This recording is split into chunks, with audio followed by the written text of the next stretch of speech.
ስራዎች ተከናወኑበት ነው። በተጨማሪ ደግሞ አትክልት ላይ ስንሄድ የጎመን ቃሪያ፣ ሽንኩርት፣ ነጭ ሽንኩርት እነዚህን የመሳሰሉትን በማልማት ለዕለት ጉርሳችን ያዋልንበት ሁኔታ አለ።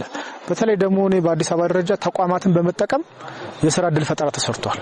ብዙ ወጣቶች፣ አረጋውያን፣ ሴቶች ወደ ሥራ ዕድል እንዲገቡበት የተመቻቸ ዕድል ነው። በራሱ በፊት የከተማ ግብርና ሲባል ገና ግንዛቤው ሲፈጠር እንደ ፌዝ የታየበት ሐሳብ ነበር። አሁን ግን ግንዛቤዎች በማስፋት ተጽዕኖዎች በመፍጠር እነዚህን መስራት ተችሏል ማለት ነው።